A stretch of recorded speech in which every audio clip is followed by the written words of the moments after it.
হাদিসে কুদসির মধ্যে ইরশাদ হয়েছে, মুসলিম শরীফের হাদিস 412 নম্বর হাদিস, আব্দুল্লাহ ইবনে মাসউদ রাদিয়াল্লাহু তাআলা আনহু বলেন, আল্লাহ নবী ডেকে ডেকে বলেন, আল্লাহ রাব্বুল আলামিন জাহান্নাম থেকে সব শেষে একজন ব্যক্তিকে জাহান্নাম থেকে আল্লাহ রাব্বুল আলামিন বের করবেন। কোন ব্যক্তিকে বের করবেন? সর্বশেষ জাহান্নামী, সর্বশেষ জাহান্নাম থেকে যেই ব্যক্তিকে আল্লাহ রাব্বুল আলামিন বের করবেন, ওই ব্যক্তি হইল জাহান্নামের মধ্যে আযাব আর গজবের মধ্যে নিপতিত হয়ে জ্বলতে জ্বলতে এক পর্যায়ে সে আল্লাহ রাব্বুল আলামিনের নাম জবান দিয়ে উচ্চারণ করে ফেলবে। মায়ের খাইতে খাইতে পড়তে পড়তে কালা মিসমিস হয়ে গেছে, কয়লা হয়ে গেছে। হঠাৎ করে একদিন জবান থেকে বের হয়েছে, ইয়া হান্নান ইয়া মান্নান। ছোট বাচ্চা, আমরা আগে দেখতাম যে ধানের দিন যখন আসতো, মা বোনেরা ধান শুকায়, আপনারা দেখছেন না?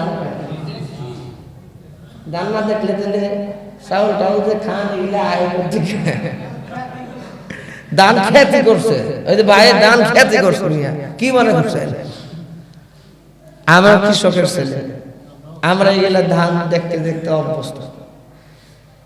আলহামদুলিল্লাহ, আলহামদুলিল্লাহ। ধান শুকায় দিছে, সারাদিন পরে বিকেল বেলা আম্মা করছে কি, ওই ধান যে টাইনে টাইনে এক জায়গায় জমা করে, ওইটা কি করে? হ্যাঁ, হাড়পাটা,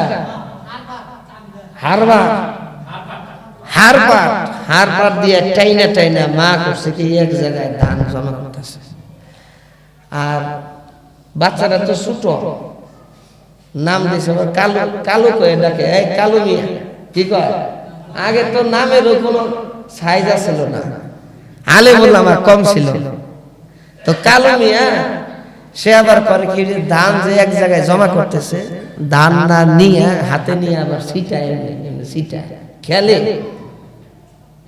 ও মনে করে কি, আম্মা মনে হয় আমার জন্য এটা জমা করছে, আমি খালি ছিটাবো, আমি খালি খেলবো। ছোট মানুষ তো, তার মা ধমকাইতে, আমি একটু কষ্ট পেলাম বাবা, এটাই করবো না। এক জায়গায় বসে রেখে আসে, কালো মিয়া কি আমার কথা শুনে আবার দৌড়ে আইসা ধানের মধ্যে ঢুইকা দুই হাত দিয়ে আবার খালি ছিটা। অবশেষে মা বারবার নিষেধ করার পরও যখন মানে না, কালো মিয়ারে পিঠের মধ্যে একটা মারছে, কিল মারছে, জোরে মারে নাই। কালো মিয়া তো মনে করেন খুব আদরের ছেলে সন্তান, অনেক আদর করে, কোনো সময় মারে না। যখন পিঠের মধ্যে একটা মারছে, কালো মিয়া খালি কান্দে, খালি কান্দে, খালি কি করে, সে কান্না করতেছে, কিন্তু মার কোনো দয়া হয় না। মা ওই দানগুলো এক জায়গায় জমা করতেছে, কানতে কানতে কানতে কানতে কালো মিয়া দেখলো না, কাজ হলো না। কালো মিয়া কান্দার সাথে একটা শব্দ যোগ করছে, আম্মা। কি যোগ করছে? আম্মা যোগ করছে, মা যোগ করছে। মা যখন যোগ করছে তখন মা আবার জবাব দেয়, হে কান্দস করলি। এতক্ষণ কিন্তু জবাব দেয় না। এখন যে আম্মা, যে মা ঢুকাইছে, জবাব দেয়, হে কান্দস করলি। তার মানে কি, মার দয়া লাগছে। সুবহানাল্লাহ, ঘুমায় যান গা, সুবহানাল্লাহ। এতগুলা মানুষ এই বুঝে সুবহানাল্লাহর আওয়াজ। আমার না কণ্ঠ বৈশা গেছে ওয়াজ নসিহত করতে করতে, আর আপনাকে কণ্ঠ কি বৈশা গেছে? হুজুরেরও বসা, আমরাও বসা নাকি? কোন সুবহানাল্লাহ। আম্মা এই কান্দস কি লাগে? দয়া লাগছে। কি লাগছে? ঠিক জাহান্নামের মধ্যে যখন হাজার হাজার লক্ষ লক্ষ বছর জ্বলতেছে আর কাঁদতেছে জাহান্নামী। আল্লাহ রাব্বুল আলামিনের কোনো দয়া লাগে না, ভালোবাসা মোহাব্বত লাগে না। কারণ এই যে নামাজ কামাই দিছ, রোজা কামাই দিছ, গুনাহ করছ, আল্লাহ রাব্বুল আলামিনের পক্ষ থেকে জবাব আসে না।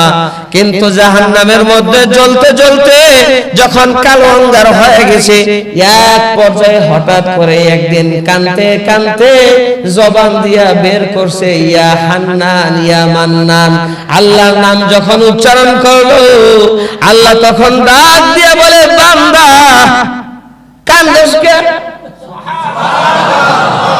আবার কন্যা সুবহানাল্লাহ। বান্দা কান্দোস কে লাগা? কষ্ট লাগে নাকি? কহ আল্লাহ খুব কষ্ট লাগে। বান্দা যদি কষ্টই লাগে তাহলে নামাজ কামাই দিছস কেন? আর রোজা কামাই দিয়েছস কেন? আর ইসলামের বিরুদ্ধাচরণ করছস কেন? কেন রে বান্দা? আমার নাফরমানি করছস, আমি আল্লাহ না বইলা দিছি, আমার নাফরমানি করলে আমার আযাব বড় ভয়াবহ। এখন মায়ের খা, গুতা খার কান, আবার কান্দে কয় আল্লাহ জবর কষ্ট লাগে, জবর কষ্ট লাগে। আল্লাহ রাব্বুল আলামিন তখন বলেন, বান্দা কি চাস আমার কাছে চা। আল্লাহ রাব্বুল আলামিনের উদ্দেশ্য হলো, বান্দা তুই যদি এখন জান্নাত চাস আমি আল্লাহ দিয়ে দেব।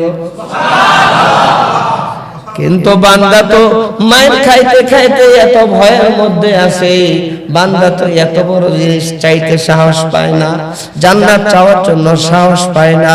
এত আযাবের মধ্যে আছে, এই আগুনের মধ্যে হাজার হাজার লক্ষ লক্ষ বছর জ্বলছে, বান্দা সাহস পায় না। বান্দা কয় আল্লাহ জান্নাত আর জাহান্নামের মধ্যে একটা জায়গা আছে, ওই জায়গার নাম হলো আরাফ। আল্লাহ তোমার কাছে জান্নাত চাই না, আল্লাহ ওই আরাফ নামক জায়গার মধ্যে নিয়ে দিলে অন্তত পক্ষে তো জাহান্নাম থেকে বের হইলাম, জাহান্নামের আগুন থেকে বাঁচলাম।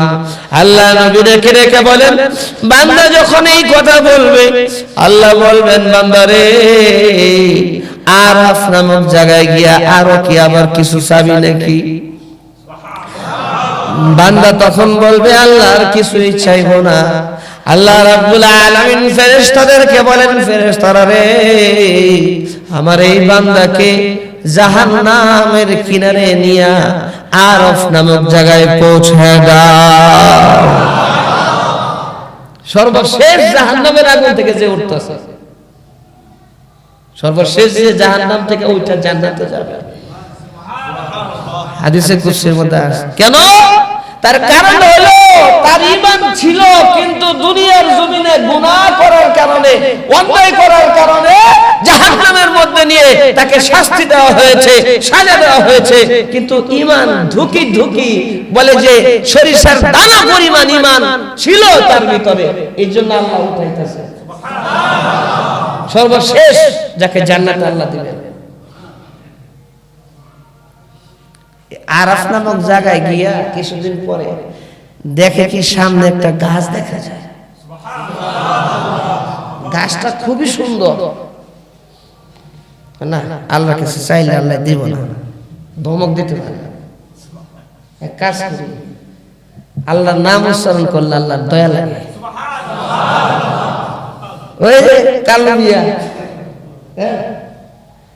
কালু মিয়া যে মা লাগাইছে আর মার কিন্তু দয়া হয়েছে, অবশেষে মা কোলে নিতে বাধ্য হয়েছে। সুবহানাল্লাহ। বসে কয় ইয়া হান্নান ইয়া মান্নান। আল্লাহ কয় কি রে, আবার কি হইল? আল্লাহ ভাল লাগে না, ভাল লাগে না, কয় না ভাল লাগে না। ওই যে সামনে গাছের নিচে দিয়ে দিলে আর তোমার কাছে কিছু চাম না, নই নিয়ে দাও। ওই জায়গায় বসি, ওই জায়গায় বসি একটু শুয়ে থাকি। হাদিসের শব্দের মধ্যে আসছে, কয় গাছের নিচে বসে একটু পানি খাও, ছায়া আছে। এখানে আরাফ নামক জায়গা হইলে কি জান্নাত জাহান্নামের মাঝখানে তো ভয় লাগে, আবার কোন সময় ফেরেশতারা দইরা বইরা লয়ে যায়। আল্লাহ কয় আরে সানা কি চাস? আল্লাহর উদ্দেশ্য হলো একবারে জান্নাত চান, আমি তোরে জান্নাতে ঢুকিয়ে দেই। হ্যাঁ তো ভয় পায়, কালো ওই গাছের সামনে নিয়ে দিলা, আর কিছু চাব না, চাবি না? না আর কিচ্ছু চাব না, আর কিছু না। কষ্ট খালি তো চাচ্ছি। এই দিয়ে দাও ফেরেশতারা, ওই গাছের নিচে নিয়ে দাও। গাছের নিচে গিয়া কতদিন থাকছে, পানি পান করছে, মাশাআল্লাহ, ছায়ার মধ্যে এত মজা, এত আরাম। কিছুদিন পরে তাকায় খেয়াল করে দেখে সামনে আরেকটা গাছ, আর এই ওই গাছটা এই গাছের তুলনায় শত শত গুণ বেশি সুন্দর, জায়গাটাও অনেক সুন্দর। হাই রে, ভুল করলাম, ওইটা ছেলে বানাইতে। কি করি এখন? হঠাৎ করে আবার বলে ইয়া হান্নান ইয়া মান্নান। এবার কি কস? কাল্লা এই সামনে আরেকটা গাছ দেখা যায়, ও ওই জায়গায় যাইতে চাও? তুমি তো কও যে কিছু চাইবে না, খালি তো চাওই। কই না লাই শেষ, আর না, এই শেষ, নিয়ে দাও ওই গাছের নিচে যাও, তোমারে কইলাম আর কিছু চাও না, আর কিছু চাও না। আল্লাহ তো জানে কি কইব, আল্লাহ জানে না? আপনার আর আমার দিলের মধ্যে কি আসে, মনের ভিতরে কি আসে, কি পরিকল্পনা আমরা করি, আল্লাহ জানেন কি জানেন না? দিলের মধ্যে যা আসে এগুলো আল্লাহ জানেন। এই দিলের মধ্যে যা আসে শয়তান, জিন, ফেরেশতা এগুলো জানে না। মনের খবর, দিলের খবর একমাত্র আল্লাহ সুবহানাহু ওয়া তাআলা ছাড়া আর কেউ জানেন না। ইন্নাল্লাহা আলীমুম বিদাতিস সুদূর, দিলের খবর একমাত্র কে জানেন? আর ওই গাছ, এই ফেরেশতা ওরে ওই গাছের নিচে নিয়ে, এইভাবে করতে করতে জান্নাতের গেটের সামনে গেছে।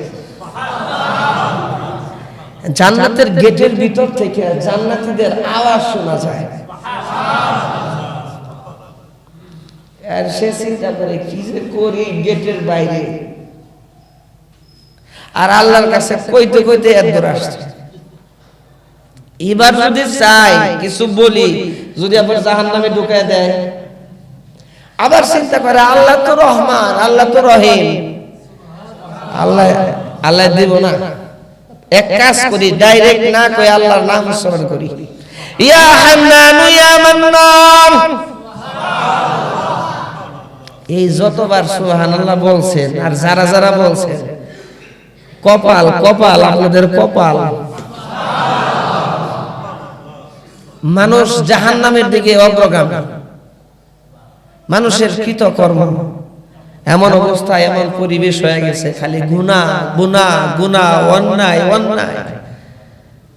একটা বার চিন্তা করেন যে হাসরের মাঠে দাঁড়াইতে হবে, আল্লাহর সামনে দাঁড়ায় হিসাব দিতে হবে, হিসাব নিকাশের ভয় নাই।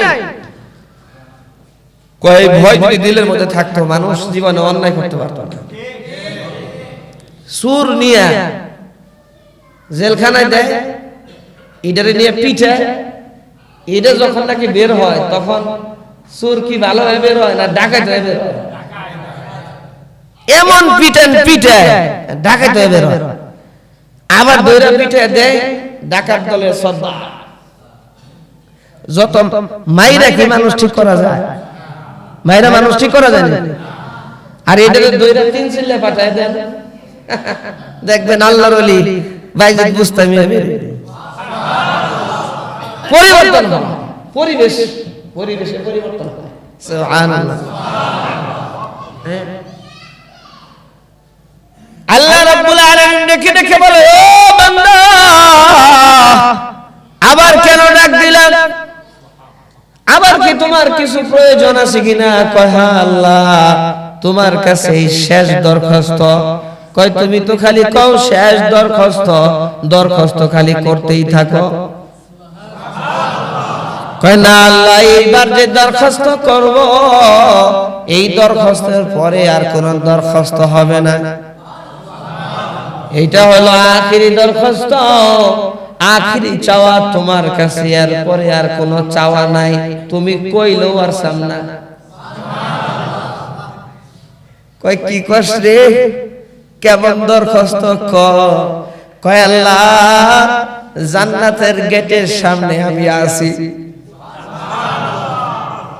আল্লাহ বলেন তুই কি মোবাইলে কথা কস নাকি? জান্নাতের গেটের সামনে আসিস, আমি আল্লাহ তো সব দেখতেছি। এটা তো বলার দরকার নাই রে বান্দা, ক তুই কি চাস? বান্দা বলে আল্লাহ জান্নাতের গেট দিয়ে একটু ঢুকবো আর উকি মেরে একটু দেখবো, আবার দৌড় মেরে চলে আসবো। আল্লাহ তাই আমি তুই? আল্লাহ বাট পার তুই আমি যা, যা গেট খুলে দাও। সর্বশেষ যে জান্নাতে যাবে তার সর্বশেষ গেট খুলে দিয়েছে। গেট খুলে দেওয়ার পরে গেট যখন খুলছে দেখে ইলাহি কারবার, জান্নাতি হুরপুরীরা দুই দিকে দাঁড়ায় বলতেছে আহলান সাহলান মারহাবান মুবারাকান, আসেন আসেন আসেন আসেন, welcome welcome sir welcome sir.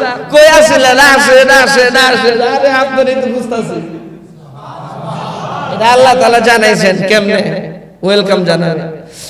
সালামুন আলাইকুম তিবতুম ফাদখুলুহা খালিদিন।